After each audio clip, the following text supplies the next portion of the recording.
papasakosiu šiek tiek įžanginės dalies apie nuovargį. Skaidrės, kurias turiu angliškos, yra, net apie turinį nekalbu, šiek tiek istorijos. Čia labai labiau norėčiau pabrėžti vieną dalyką, tai reiškia čia skaičiai.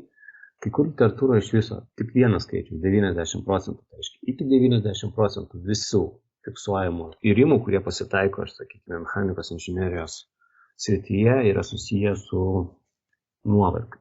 Reiškia, aktualumas šitos temos yra turbūt daugiau negu akivaizdus. Tai mes, jog yra suprojektuotas gaminys ir jis gali atlaikyti apkrovas, tai dar nereiškia, kad jisai tas apkrovas atlaikys 1000 kartų, 10 000 kartų arba 1 000 000 kartų. Tai jau yra, sakykime, nuovargio uždavinys, kai tos apkrovos pasikartojančios. Pirmą kartą buvo susidurta su tuo, tai kai sulūžo vagono ašis pirmųjų traukinių, tai reiškia, mes turime 19 amžiaus vidurys ir tada vokiečių mokslininkas Violeris pradėjo tirti laboratorijoje medžiagas, jas cikliškai apkraudamas. Tai reiškia, pirmieji eksperimentai ir pirmoji SN diagrama kreivė buvo gauta būtent jo ir jo vardu yra pavadinta. Tiesiog laboratorijoje buvo tyriama medžiaga, kaip jinai keičia savo, sakykime, savybės cikliškai apkraunant. Paskui mes matome tas pavardės, kurios turbūt irgi jau girdėtos iš teorijos, tai reiškia Gerberis ir Goodmanas buvo pasiūlę, sakykime, kaip įvertinti, kadangi mes turim labai daug dalykų, pastebėjo, kad ne vien tik tai, sakykime, ciklų skaičius turi įtakos, bet turi įtakos ir kokie yra vidutiniai įtempiai, kokia yra amplitudė tų įtempių, kaip jie pasiskirsto laike ir taip toliau. Tai reiškia, faktorių yra daug ir Gerberis su Goodmanu pasiūlė, sakykime, kaip galima būtų įvertinti vidutinių įtempių poveikį, sakykime, nuovargiui. Toliau ten buvo, sakykime, kitos pavardės, kurios galbūt jums jau irgi yra girdėtos iš statistikos veiklos, kuris, sakykime, pasiūlė tikimybinį nuovargio vertinimą. Nuovargis, tai reiškia, iš lėto pasidaro kažkoks mikroįtraukimas, tada jisai, sakykime, vystosi visą ilgą laiką cikliškai apkraunant ir kai jau skerspjūvis susilpnėja tiek, kad jau nebelieka, tada medžiaga nutrūksta. Iš principo, tai įdomiai vakar pas mane ten atkeliavo toksai žmogeliukas iš buriuotojas laivo kapitonas ir sakė, jam nulūžo, tarkim, trosus laikantis Kronšteinas ir sako, kad čia galėjo būti, gal čia kokia diversija, gal čia kažkas norėjo tenais kažką padaryti. Jam ir įdomi tai, kad jis dar net nespėjo išplaukti, ant kranto buvo tas laivas, nulūžo, ta prasme dar krante ir sakė 20 metų viskas gerai buvo ir dabar po žiemos paėmė ir nulūžo. Reiškia, pažiūrėjus į skerspjūvį, tai buvo grynai nuovarginis lūžimas. Būtent va štai toks, sakykime, kai pradžioje mes matome kažkokią tai nuglūdintą medžiagą, tai reiškia, čia buvo plyšys, susidaręs mikro, tada jisai šiek tiek didėjo, atsiveria, užsidaro, vienu žodžiu, trinasi tie paviršiai, ir trūkimas pasidaro. Kas čia dar yra svarbu? Svarbu tai, kad, sakykime, jeigu kalbam apie metalus, tai reiškia, mes žinom, metalas turi savo stiprumo ribą, įtempius kažkokius, tai grubiai 3, 4, 500 megapaskalių.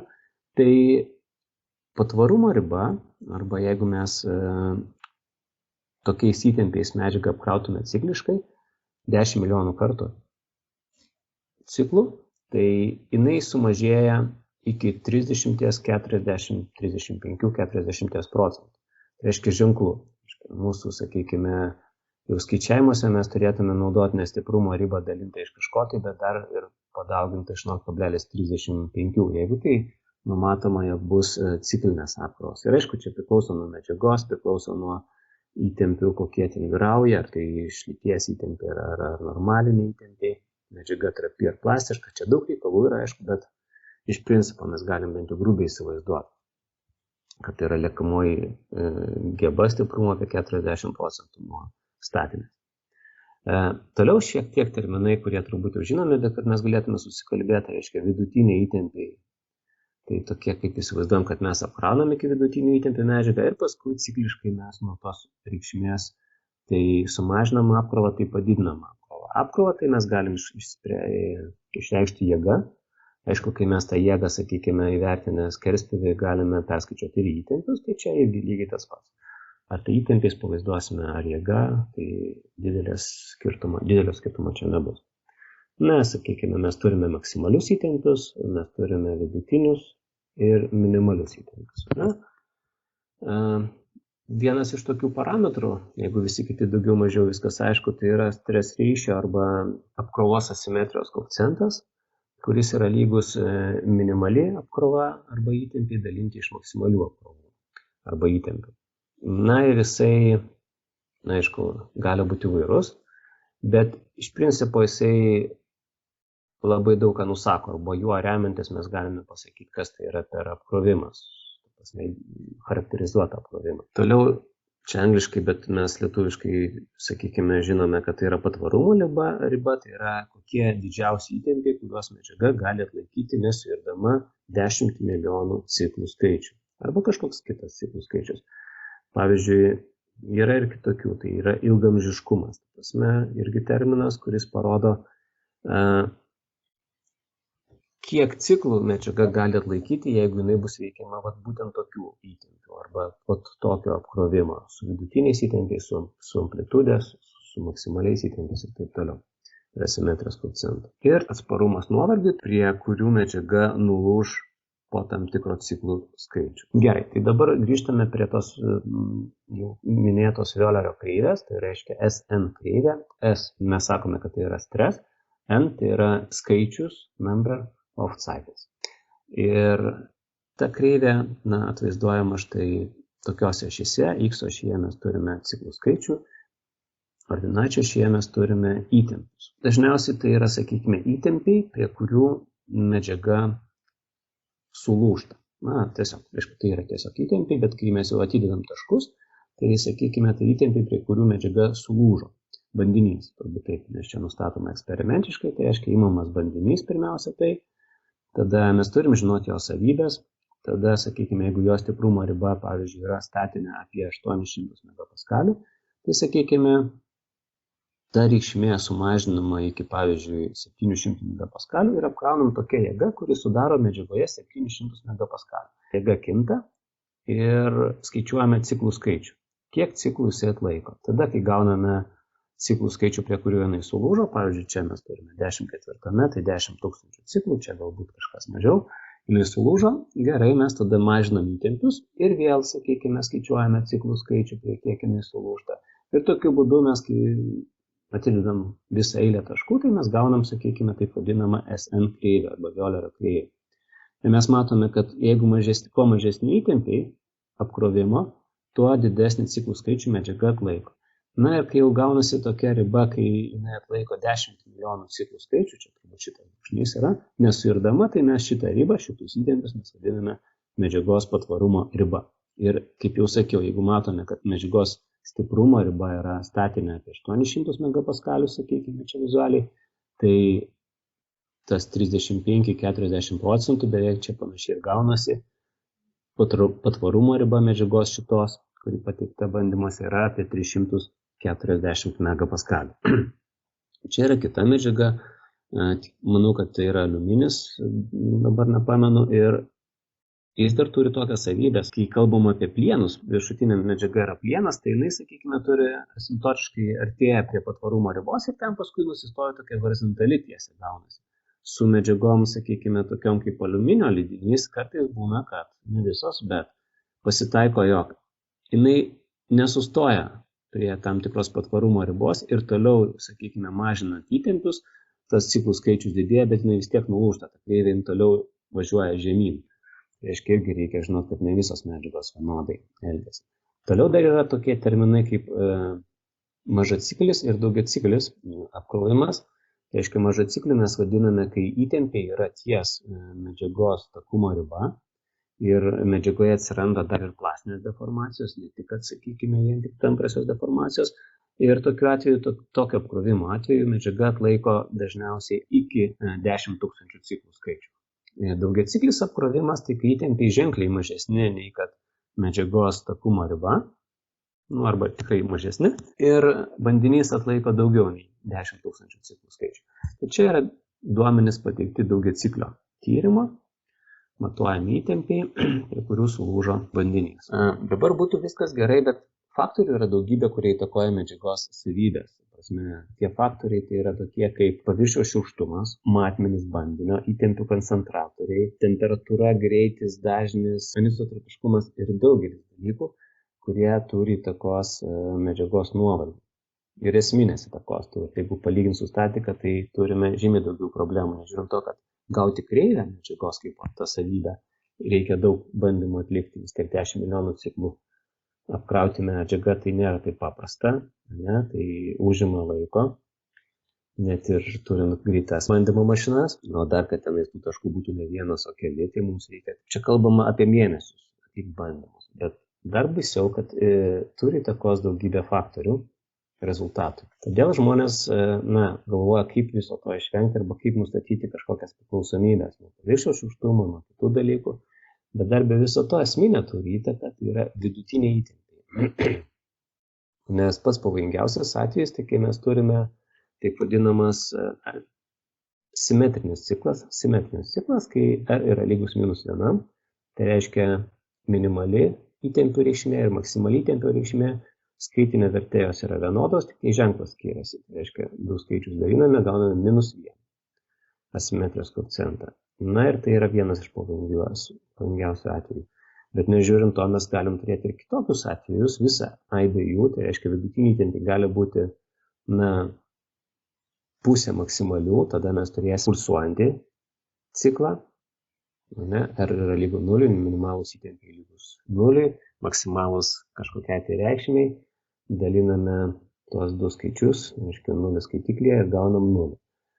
Gali būti ir bet koks vidutinis įtempis ir bet kokia amplitudė. Reiškia, mes turim čia visą aibę galimybių ir esmė tame, kad savybės nuovargio kreivė skiriasi priklausomai nuo to, koks mūsų atvejis yra apkrovimo.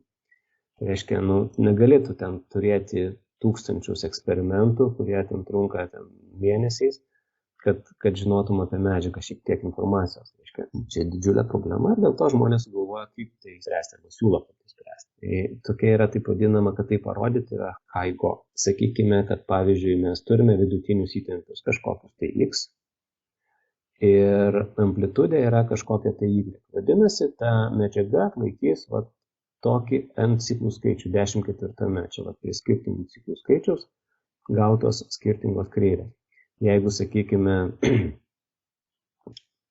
esant tam pačiam vidutiniam įtempiui, ta medžiaga būtų apkrauta mažesniais įtempiais, sakykime, štai tokios reikšmės, tada jin būtų atlaikiusi turbūt, kad 15. ciklų skaičius. Arba jeigu amplitudė būtų dar didesnė, galbūt jin būtų atlaikiusi tik 1000 ciklų skaičių. Bet tokią diagramą grauti yra labai daug reikalų, tai reiškia laiko resursų. Dėl to yra pasiūlyta įvairūs būdai, kaip to išvengti.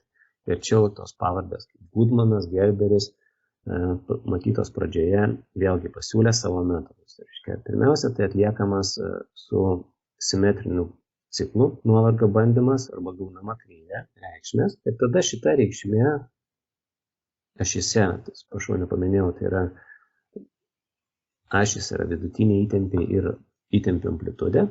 Tai ant įtempių amplitudės sakoma, kad atidedama medžiagos patvarumo riba. Kodėl čia ant šitos ašies atidedama? Dėl to, kad vidutiniai įtempiai, kai mes turime simetrinį ciklą, yra lygus 0, tai reiškia X ašys yra lygi 0, X reikšmė, ir amplitudė yra medžiagos patvarumo riba. Tai vienas taškas. Tada šitas taškas yra jungiamas su medžiagos, čia vidutinių įtempių atidedama medžiagos įvairios statinės charakteristikos. Reiškia, takumo riba, tai pasiūlė Soderbergas. Stiprumo riba, Goodmanas sako, gal reikėtų jungti su stiprumo riba. Gerberis pagal eksperimentus geriausiai atitinkantį kreivę pasakė, kad galbūt tai galėtų būti, sakykime, kvadratinė priklausomybė tarp sigma patvarumo ribos ir medžiagos stiprumo ribos. Jeigu tai pasižiūrėt, tai pats konservatyviausias yra Soderbergo modelis, geriausiai atitinka eksperimentus Gerberio. Bet esmė tik tame, kad čia štai šitos kreivės, jos mums neleidžia pasakyti, kiek ciklų medžiaga atlaikys. Mes tik galim pasakyti, ar jinai, sakykime, suirs ar nesuirs. Tai prasme, prie 10 milijonų ciklų skaičiaus. Tai jeigu mes turime, pavyzdžiui, vidutinį įtempį kažkokią tai, vėlgi X, tai mes žinodami amplitudę, mes galim pasakyti, ar medžiaga suirs ar ne. Jeigu amplitudė bus, štai tik tokio dydžio, vadinasi, mes būsime žalioj zonai, viskas tvarkoj, nesuirs mūsų medžiaga. Jeigu, sakykime, amplitudė bus didesnė, esant šitiem vidutiniam įtempiam, tai tikėtina, kad mes turėsime nuovarginį irimą. Tai reiškia, viskas čia gerai, bet, vis tiek mums nepasako, pavyzdžiui, prie kiek ciklų jisai sulūžtų. Čia tik tai, kad grubiai prie 10 milijonų ciklų skaičius. Tuo pačiu principu yra pasiūlyta irgi metodika, kur mes galime ne vieną tašką sujungti medžiagos patvarumo ribos, bet galima, sakykime, iš tos SN kreivės pasiimti ir ant šitos reikšmės pulsacinio bandymo atidėti daug taškų, taip kaip čia parodyta. Čia taškas, kur atlaikė prie 10 milijonų ciklų įtempius, ne? Šį čia, pavyzdžiui, galbūt atlaikė 500 megapaskalių, tik tai, sakykime, 100 000 ciklų, ir taip toliau. Tai mes turime visą eilę taškų ir tuos taškus mes galėtume sujunginėti, naudodami vieną, kitą arba trečią metodiką su medžiagos statinė charakteristika. Ir tokiu būdu mes jau gauname ne vieną kreivę, bet daug kreivių, kurios mums leidžia daugiau prognozuoti ne tik, ar suirs ar nesuirs, bet ir prie kiek ciklų suirs ta medžiaga mūsų. Prasme, jeigu mes turime konkrečius vidutinius įtempius ir konkrečią amplitudę. Tai būdų yra. Aišku, viskas būtų gerai, jeigu gamtoje būtų vien tik tai ciklinis apkrovimas normalinis ir tada būtų netaip sudėtingai vertinti. Bet mes turbūt turim visą eilę tokių atvejų, kai kažkas tai panašaus. Ir koks čia tada ciklas? Simetrinis, asimetrinis, koks asimetrijos koeficientas ir taip toliau. Pavyzdžiui, čia mes įsivaizduokime, kad automobilio kažkokia tai detalė važiuoklės, kuri automobilis važinėja įvairiais keliais, tenais asfaltų, dobėtais ir taip toliau, ir taip toliau. Ir turbūt eksploatacijos metu mes galim įsivaizduoti, kad jinai bus veikiama tokių apkrovų. Vėlgi dar vienas, sakykime, būdas, kaip įvertinti ir suskaičiuoti, kiek kokių ciklų yra. Bet jeigu ir įvertinam, tai tada reikia galvoti apie tai, kad mes turėsime tokį atvejį, kai tokios tai amplitudės įtempių mes turėsime n skaičių ciklų, mažesnės amplitudės mes turėsime, sakykime, n2 ciklų skaičių ir taip toliau. Mes turėsime daug tokių kaladėlių su skirtingais ciklų skaičiais. Aš kalbu, iš tokios diagramos yra būdų galima gauti. Bet tada klausimas, gerai, o kaip jisai mums, kaip mes galėsime vertinti, ar tai prasme stiprumas pakankamas ar ne. Tai tada dar atsiranda tokie dalykai, kaip, sakykime, pažeidimo sumavimas. Arba sakoma taip, kad jeigu mes turime, pavyzdžiui, n1 ciklų skaičių amplitudės sigma a1, tai tada pažeidimas šito apkrovimo ciklo yra lygus d, kuris tiesiog santykis. Pavyzdžiui, jeigu prie tokios amplitudės iš nuovargio kreivės mes matome, kad jinai galėtų atlaikyti, čia turbūt koks nors 100 000 ciklų skaičius, n1 didžioji. Bet jinai buvo apkrauta tik tai, pavyzdžiui, 10 000 ciklų skaičių. Tai reiškia prie šitos amplitudės. Tai reiškia 10 000 daliname 100 000 ir tai jau yra 10% pažeidimų medžiagos. Tada žiūrime, kas toliau yra. Toliau yra dar vienas ciklas, kuris buvo mažesnės amplitudės sigma, bet skaičius ciklų buvo, sakykime, jau nebe 10 000, bet gal 50 000. Tačiau prie tokios amplitudės medžiaga galėjo atlaikyti, sakykime, 500 000. Ir gerai, tada 50 000 daliname iš 500 000 ir taip toliau. Tai mes vienu žodžiu taip galim susumuoti visus pažeidimus, o čia tas toksai tiesinė pažeidimo taisyklė sumavimo, sakykime, gali būti naudojama. Įvertinti. Toliau čia, aišku, dar yra ir tokių dalykų, kaip jau sakiau, kad įvairūs parametrai turi įtakos mūsų rezultatui. Tai reiškia atsargos koeficientų ir kaip visą tai vertinti yra, sakykime, pateiktos formulės. Čia jau koeficientai, kuriuos jūs turėtumėte, sakykime, pasirinkti žemyną. Jeigu jų neturite, tai tada reikėtų pažiūrėti ir standartuose, ten kartais būna nurodymai, ką naudoti. Dabar jau aš keliavau prie Solido ir galvojam, ne vien tik Solidas, kitos programos lygiai taip pat, metodika tokia pati.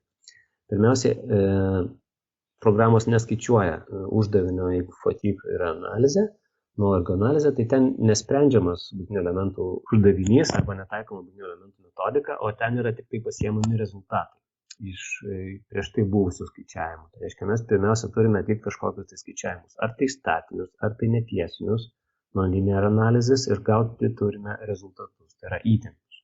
Tie gauti įtempiai, tai yra iš mūsų ten, jeigu pamenam, ten, sakykime, tos ciklinės diagramos, tai yra maksimalūs įtempiai. Nuo 0 iki maksimalios reikšmės atstumas, tai yra maksimalūs įtempiai, kuriuos pasiema nuovargio analizėje programa. Tada jūs turite nurodyti, vartotojas turi nurodyti asimetrijos koeficientą R.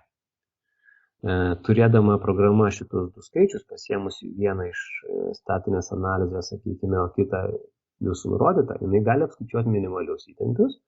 Na ir toliau, ta prasme, jinai apskaičiuoja amplitudę įtempių ir apskaičiuoja vidutinius.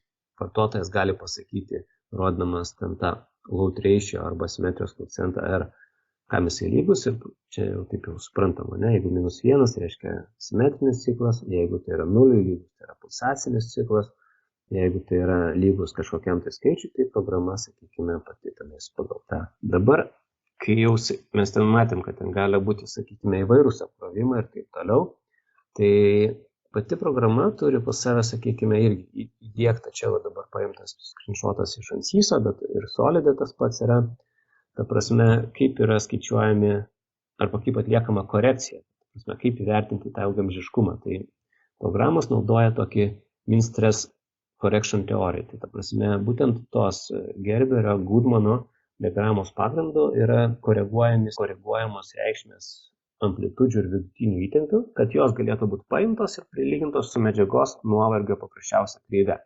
Nes kitaip tai mums ten nelabai išeina, nežinau, sakykime, arba tada reikėtų turėti Haigo diagramų, sakykime, tokias linijas. Priklausomai nuo to, kokį mes metodą pasirenkam, čia jau kaip vartotojai, jeigu mes neturime nuovargio kreivės, SN kreivės, esant asimetrijos koeficientui ne -1 kažkokiam kitokiam, jeigu mes tokios kreivės neturim, tai programa naudoja mean stress correction teoriją.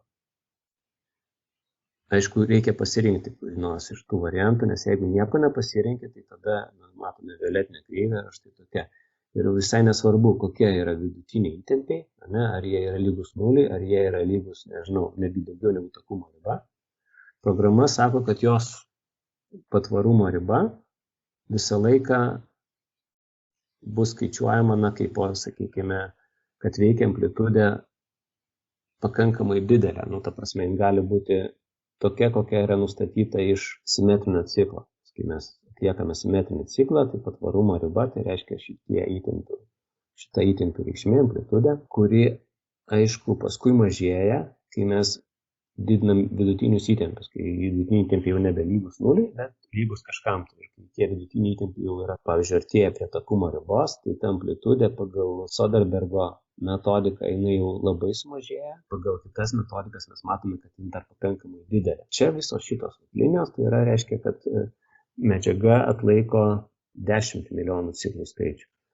Aišku, jeigu mes kalbame apie tai, kad, sakykime, turime SN kreivę, tai amplitudė įtempių, prie kurių, sakykime, medžiaga suyra po 10 000 ciklų, tik tai pavyzdžiui skaičiaus, būtų, sakykime, žymiai didesnė, tai ta prasme irgi tas pats taškas būtų jungiamas su medžiagos takumo riba ir taip toliau, ir būtų perskaičiuojama, koksgi resursas yra esant vidutiniams įtempiams ne 0, o kažkokiam tai kitam. Iškai būtent tokia metodika yra taikoma programuose ir tik tai Gerberio atveju yra taikoma ir tempimo atveju, ir gniuždymo atveju. Visais kitais atvejais mes matome, kad Soderbergo ir Goodmano metodikos taikomas tik tai tada, kai medžiaga yra tempiama, kai gniuždama, viskas yra prilyginama. Taip, lyg tai niekas nepasikeistų, kad vidutiniai įtempiai neturėtų įtakos medžiagos patvarumo ribai. Na ir mes ir ten turbūt kalbėjom, kad jeigu mes turime, sakykime, kažkokius skirtingus atvejus, kai, pavyzdžiui, turime skirtingų amplitudžių apkrovimus ir jos norime sudėti arba įvertinti jų bendrą poveikį, tai mes tai galime padaryti. Pavyzdžiui, yra 3 eventai atvejai, kurių vienas 80 ciklų buvo apkrautas prie štai tokių tai charakteristikų, kitas buvo 230 000 ciklų apkrautas prie tokių charakteristikų ir trečias prie tokių. Dar be viso to programa iš visų šitų suranda pirmiausia išskiria tuos ciklus, prie kurių jinai turėjo didžiausias, sakykime, amplitudės, nes gali būti ir taip, kad, pavyzdžiui, pradžiai tik tai vienas ciklas yra atliekamas atvejais 80 000 kartų, paskui einama prie kito ir taip toliau, bet matome, kad čia tada įtempia amplitudė, pavyzdžiui, yra 250 megapaskalių, čia yra, sakykime, amplitudė yra 150 megapaskalių, čia yra amplitudė 100 megapaskalių. Bet jeigu aš, pavyzdžiui, pasimčiau, kad minimalus įtempiai yra, pavyzdžiui, čia šitas atvejis. Vienas ciklas iš pirmo atvejo, antras ciklas iš antro atvejo. Tai reiškia, mes matome, kad maksimalus įtempiai 500, minimalus yra 300 ir tokiu atveju amplitudė mūsų yra 400 megapaskalių, vidutiniai įtempiai ten, sakykime, 100 megapaskalių.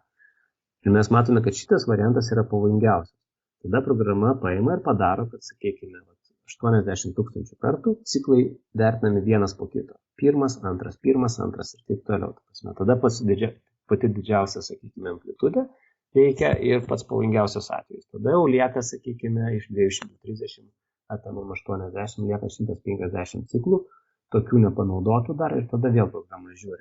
Čia turime minus 300, čia turime 200 megapaskalių, tai čia yra didžiausias skirtumas tarp šitų, maksimalūs įtempiai būtų, amplitudė būtų, sakykime, tas įtempių diapazonas padalintas iš 2, tai reiškia 500 dalinam iš 2, 250 ir iš tų likusių 150 ciklų, 120 ciklų būtų vėl antras, trečias ir tada lieka tik tai 30 ciklų, 30 000 ciklų, kuriame lieka tik šitas vienas apkrovimo atvejis paskutinis.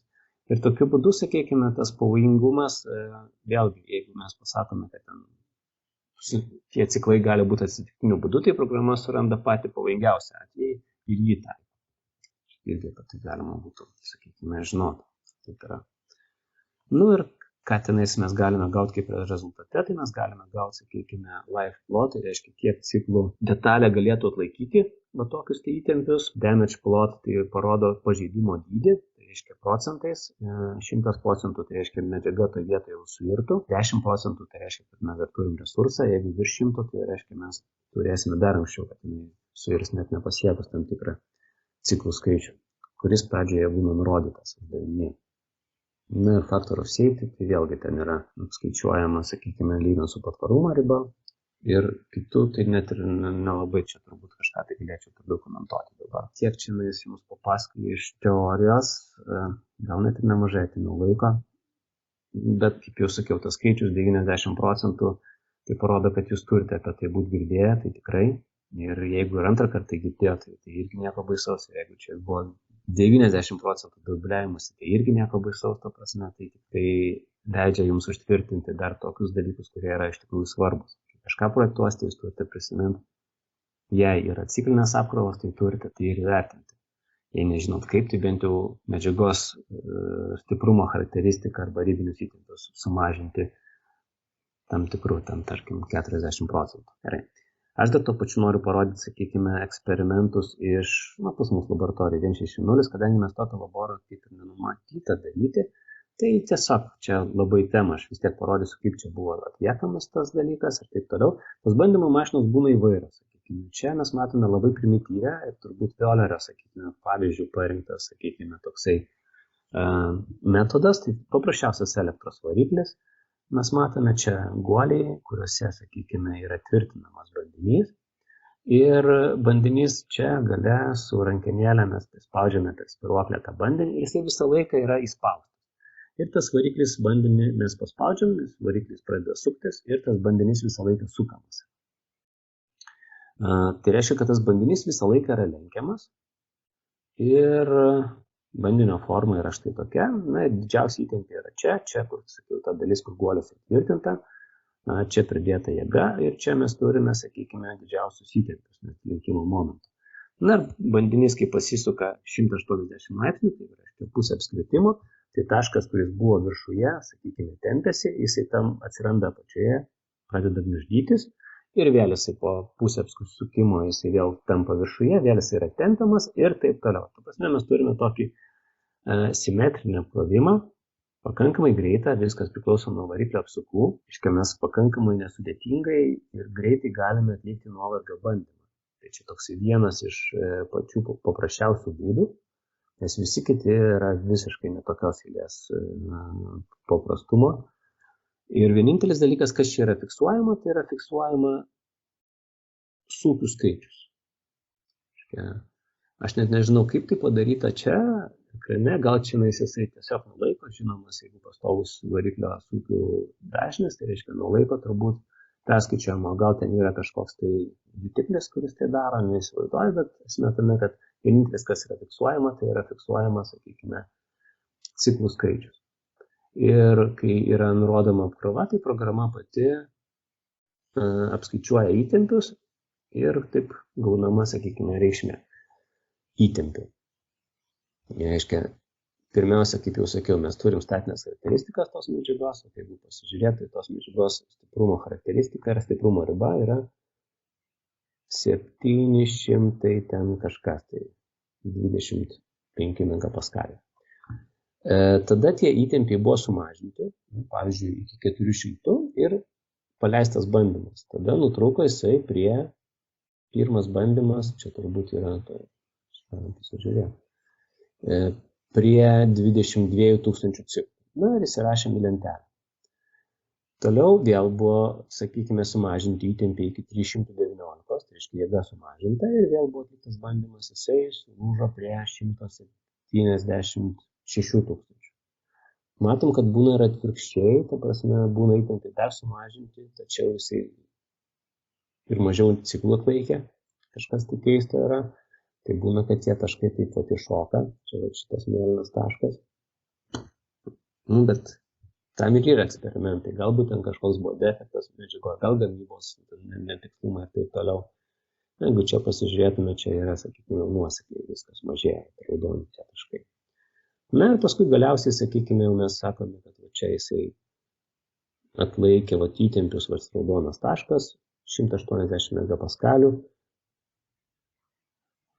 5 milijonus ciklų skaičių ir sulūžo. Tai medžiagos patvarumo riba grubiai ir sakome, kad tai yra 183 megapaskalių. Mes matome, medžiagos stiprumo riba yra 720 megapaskalių. Tai čia netgi 180 padalinus iš 720 mes nelabai ir gauname tuos 35% turbūt, bet yra kaip yra, 25%. Tai reiškia ir tokių dalykų yra.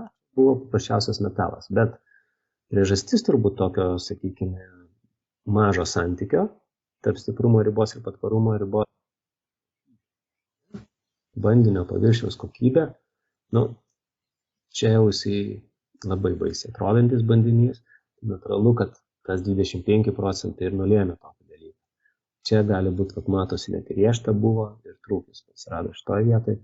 Tai reiškia, natūralu, tai įtakoja tokį mažą santykį tarp medžiagos patvarumo ribos ir stiprumo ribos. Čia buvo bandoma, sakykime, pasižiūrėti, ar turi įtakos užapalinimo spindulys, bet tam, kad nagrinėtų užapalinimo spindulį, tam mes turime turėti paviršiaus šiurkštumą atitinkamą. Negalim turėti tokį, kaip čia matos. Bet principas nuo to nesikeičia.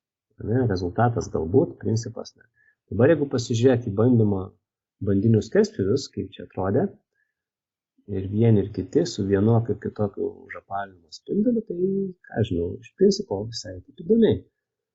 Mes matom, sakykime, aplinkui tas plyšys vystėsi, augo iki vidurio ir paskui jisai tiesiog bandinys taip nulūžta. Kartais būna, kad jisai, kaip to prieš tai buvusioje nuotraukoje, jisai dar atrodo, kad sveikas, bet paskui jį paėmė rankoje, palenkė ir jisai šitą vietą nulūžta. Tai visur čia yra, sakykime, nuovarginis plyšio augimas, o čia yra, sakykime, lūžis. Vieni jie per centrą, kiti, sakykime, mes matome, kad plyšys augo vienoje pusėje, kita liko, sakykime, galo tik tai nulūžo. Na ir taip toliau. Ir čia tokio didelio skirtumo vizualiai net nelabai matosi. Čia tas pirmas bandinys, tai aukščiausias taškas, didžiausiai įtempiai, paskutinis bandinys 5, tai reiškia mažiausiai įtempiai, daugiausiai ciklų skaičių. Tai teoriškai turėtų būti šitas mažesnis bandinys, bet kaip yra, tai nežinau. Aš jums parodžiau ir eksperimentą, kaip atrodo eksperimentas nuovargio, grubiai. rezultatus, turbūt eksperimentus. Ne? Bandymo mašina štai čia tokia.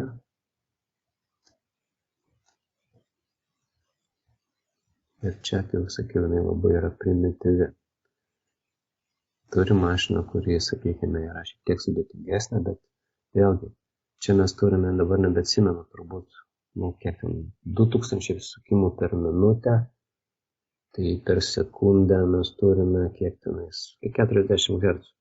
Vis tiek bandinys, sakykime, vienas bandymas, ten jau ypač, kur 5 milijonus ciklų trunka, tai 40 Hz, tai vis tiek užima pakankamai nemažai laiko. 125 tūkstančių sekundžių, kas yra 34 valandos.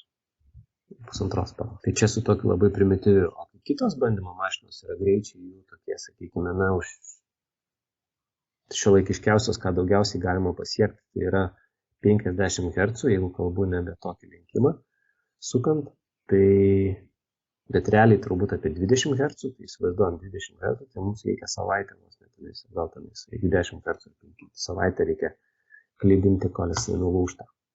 Štai pakankamai laikui imlus dalykas. Tai tada mes pasiemam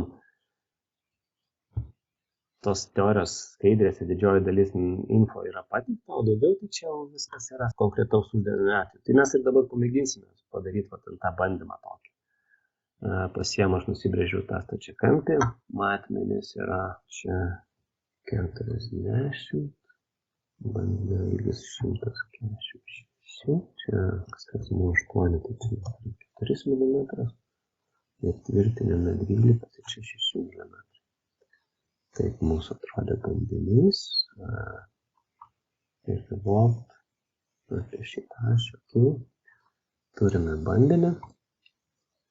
Ir mes čia nieko per daug nesigilinsim, kadangi tikrai čia matosi, kad čia bus didžiausi įtempiai, ten dar buvo užapvalinimo, mes jį uždėsime, o jeigu uždėsiu čia, šitam gale nelabai svarbu, įtvirtinsiu iš visą šitą paviršių, irgi čia man nieko daugiau daryti nereikia. Štai vienintelis, ką aš dar dadedu, tai yra filet užapvalinimas, spaudžiu briauną, pasakau, kad tegul bus 1 mm, enter, ok, yra, ir ką mes čia daugiau galėsim padaryti šitą uždavinį, einu į simuliaciją, naują studiją pasirenku, static OK. Dabar plienas pradžiai tiesiog pagal defaultą, nes su galvos, applied material, nieko čia daugiau neturiu. Dar vienintelis dalykas pastebėjimas, čia yra SS, tai yra Stress Strain Curve įdėta, reiškia, prie medžiagos savybė, jeigu tai būtų netiesinis uždavinys sprendžiamas. Mes gal dar pakalbėsime, bus po 2 savaičių laiko, o paskutinė nusiminė, o jeigu yra SN, tai reiškia SN kreivė yra pateikta medžiagos. Na, bet mes matom, kad čia su SN tai tikrai ne per daugiausiai yra medžiagų, arba šiuo atveju net nei vienos šitam katalogą. Bet nesvarbu, mums čia dabar statikai nieko daugiau nereikia, mes daugiau nieko net negalime, čia mes net nėra SN kreivė nieko. Reiškia, spaudžiu apply ir nesku galvos, tiesiog pagal default. Delegiruotas plienas. Dabar einu į tvirtinimus, fixtures, fixed geometry, paspaudžiu čia, ok, irgi nesku savo galvos. External loads, force, ten buvo apie 100 N, tai tokį ir uždėsiu. Čia, krypčiai nurodyti, aš pasirinku top plane, kad nors, sakykime, statome jam, 100 N, reikia tegul bus žemė. Na ir čia, kaip jau sakiau, labai viskas primityviai, tada aš spaudžiu run ir turiu rezultatus. Tai 282 megapaskalį. Ir dabar, kai aš jau turiu statikos rezultatus, aš galiu kurti naują studiją, pasirenku fatigue. Ir čia mes turime, kaip jau sakiau, jeigu mes turim kažkokį tai ten variable amplitude, prasme, jeigu ten tokį triukšmą turime, pavyzdžiui, jeigu turime kelio paviršiumi važiuojančio, sakykime, nelingumą, ten kažkokius dalykus ir taip toliau, mes galėtume naudoti taip čia, arba apkrovos istoriją kažkokią turime laike. Jeigu ne, tai tiesiog imame pastovios amplitudės atvejus ir čia gali būti, sakykime, keli pastovios amplitudės atvejai sukelti vieną uždavinį. Ten apie tos dinaminės analizės net nekalbu, kurie yra nurodomi hercais. Ok, tai čia reiškia dabar aš šitam atveju sakau, kad turiu sukurti naują atvejį, tai duomenys bus pasirinkti į static analizės, tie maksimalūs įtempiai kiekvienam taške, kokie buvo gauti pagal mizesą. Aš čia dar galėčiau pasirinkti, kokius įtempius naudoti, tai pagal default mizesų įtempiai yra naudojami. Na ir sakau, kad aš noriu tam tikrą ciklų skaičių apkrauti. Dabar mes pasirinksime, pavyzdžiui, čia dar jeigu tai yra eksperimentas mūsų, paskui mes dar grįšime prie kreivės. Mes norime 42 264. Įmam kaip 74 480. 74 480. Aišku, pati, sakykime, programa ten šito bandinio nelankstys tiek kartų, kiek mes čia užrašėme. Ir šitas skaičius tikrai neturi įtakos skaičiavimo laikui ar kažkam tai tokio. Tiesiog bus pritaikytos tos metodikos, kurias matėme, kuris kalbėjom skaidrės. Čia dabar pirmas dalykas, tai mes turime nurodyti load ratio arba simetrijos apkrovos asimetriškumo koeficientą. Jeigu -1, tai yra čia taip, kaip buvo atliktas bandymas. Viskas gerai. Iš static uždavinio rezultatą įmame. Scale 1 mums tos apkrovos nereikia padidinti kažką. Ok. Jau kai aš sukūriau atvejį apkrovimo, atsirado dar viena galimybė, man reikia nurodyti dabar SN kreivę medžiagos, kad programa žinotų. Tai reiškia, applied material, aš ateinu čia ir, tarkim, aš galiu susikurti, iš karto automatiškai pas mane dabar mane permetė į tą langelį, kur yra SN kreivės. Tai dabar aš galiu arba susikurti, surašęs šitas reikšmės, kospijuojasi, ne? Tai visos tos, sakykime, reikšmės ir aš jau čia savo turiu SN kreivę. Kaip ir viskas turbūt tvarkoje, aš jau dabar galiu tiesiog paimti analizės padaryti. Taip, tai mes dabar gavom atsakymą, kad visa šita dalis mūsų atveju sulūžta 176% damage. Pasidarom izoclipping ir norim, kad rodytų mums turis 100%. Tai čia beveik viskas sulūžta. Dabar tik reikėtų pasitikrinti, kodėl čia viskas sulūžta. Aš manau, kad medžiaga aš dėl megapaskaliais šiandien, o čia yra paskaliai.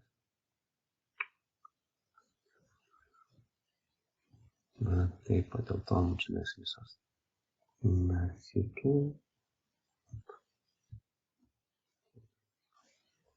Klaus. Ja, dabar čia vadų definition, izoclipping, mes nuėmėm šitą.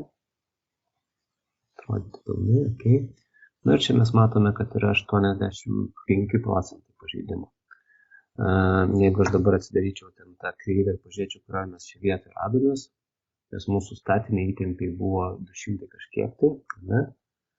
Pagal kreivę mes turėjom, jeigu būtų įtempiai 316, tai būtų 100%, tikėtina, kad. Pas mus įtempiai buvo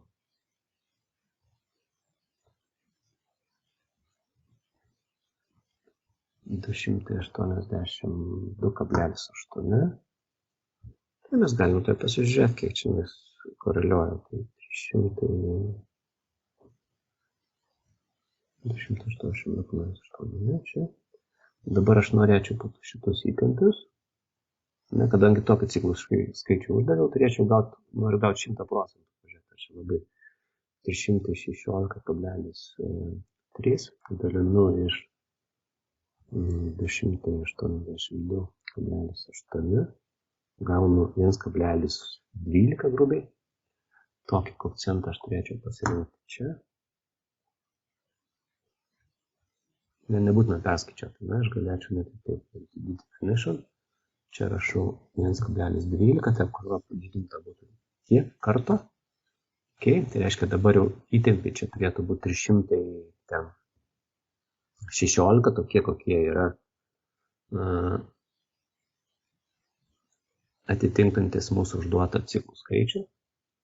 Na ir ant paspaudus mes turėtume būti ties 100%. Mes 100 nesame, nežinau kodėl, nežinau. Gal ten kažkas, tai gal programa aproksimuoja, ta kreivė gal neima taškais, linijomis sujungta, o tiesiog aproksimuoja.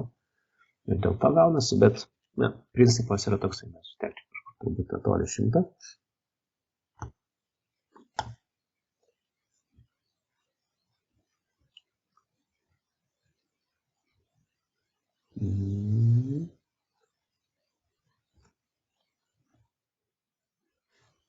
Gerai, nesvarbu. Na ir čia mes matome results life, tai reiškia ilgamžiškumas, kiek medžiaga galėtų ciklų skaičių atlaikyti. Vėlgi pagal mėlyną spalvą matome, kad šita dalis galėtų atlaikyti tik tai 57 tūkstančius, o mes uždavėm 74 tūkstančius. Reiškia, na, tas atsakymas, kiek mes uždavėm, ne taip svarbu, bet mes jau matom, sakykime, kiek čia gali atlaikyti. Tas, kur uždavėm ciklų skaičius konkretus, tai čia jau parodo, kad jinai prie šito ciklų skaičius šita dalis pradės irti ir jinai suirs. Nu, kodėl negavom 100%, dabar nematau greitai. Gal kažkaip dar klaidą padariau. Gal įmonė tos įtempius, net nesvarbu. Na ir dabar, sakykime, jeigu mes jau čia norėtume, mes galėtume pasakyti, pavyzdžiui, pridėti ir tas kitus atvejus apkrovimo. Net event, aš galėčiau pasakyti, kad jis ima iš tos pačios studijos, static 1, bet galima, sakykime, kad būtų, pavyzdžiui, su to pačiu simetrijos koeficientu, bet scale 0,5. Ir čia mes galime užsiduoti, sakykime, nežinau, kiek ten ciklų skaičius, jeigu būtinais 100 tūkstančių turėtų būti veikiamas taip. Ir galim pakoreguoti ten tą definition. Čia scale paliekam vienetą ir čia gal koks nors 50 tūkstančių buvo. Tai čia tas, ta prasme, kur yra pažeidimo sumavimas dabar ir programa pati turėtų pasižiūrėti.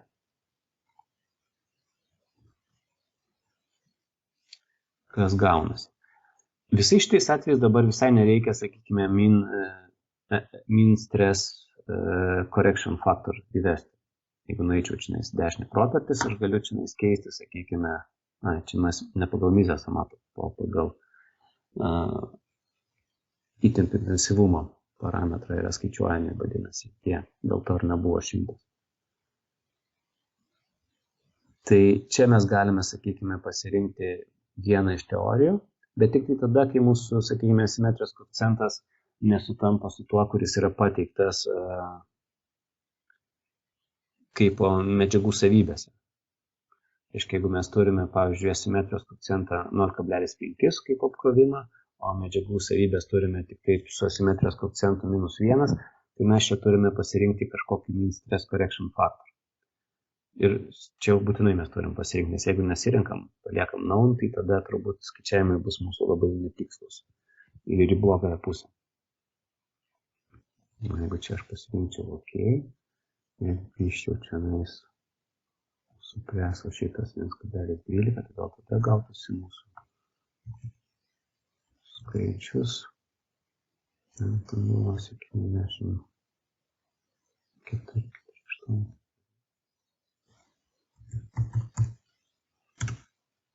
Taip. Ja, tai čia dabar gaunasi 100%. Ir priežastis buvo, sakykime, įtempius, kuriuos naudoja, sakykime, patvarumui įvertinti medžiagos. Dabar jeigu aš šitą greičiau į įtempių kreivę, tai SM kreivę, tai dar yra tokia galimybė, kad metalams, plienams, mes galime pasirinkti pagal tai, koks tai plienas yra, ar tai austenitinis, ar tai anglinis. Mes galim paprašyti, kad pagal tam tikrą metodiką programa pati išvestų, sakykime, tas charakteristikas. Nu, jos labai netikslios yra ties ciklų skaičių 100, 200 ir taip toliau, bet jie mums nesvarbus, nes pati programa, SolidWorks'as, jinai iš principo skaičiuoja tik tai daugiaciklį nuovargį, tai reiškia, mes jau čia, nuo čia prasidedam. Ties 10 000 ciklų turėtume kažką vertinti. Ir jeigu ir dabar čia atsidaryčiau Excelį, mes galėtume pasižiūrėti, kaip čia koreliuoja mūsų tos savybės.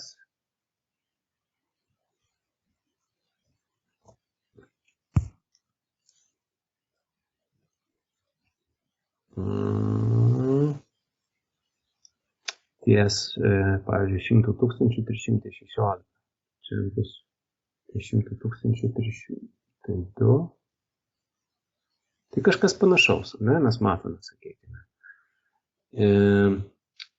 Jeigu pažiūrėt medžiagos savybės, kokios jos yra statinės, tai tamprumo modelis toks pat, medžiagos stiprumo riba 723 megapaskaliai pagal defaultą čia tos paimtos medžiagos. Jis labai gerai atitinka to, ką mes matėme pas mus.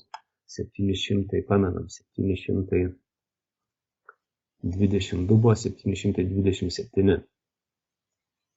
Tai reiškia, šitie parametrai yra naudojami. Tamprumo modelis ir medžiagos stiprumo riba. Kad gauti, sakykime, SN kreivę pagal tam tikrą metodiką, kuri, sakykime, yra pateikta ASME standartuose austenitiniams plenams. Tai netgi šitą pasirinkus mes gaunam kreivę, kuri yra, sakykime, pakankamai gerai koreliuojanti su mūsų kreive.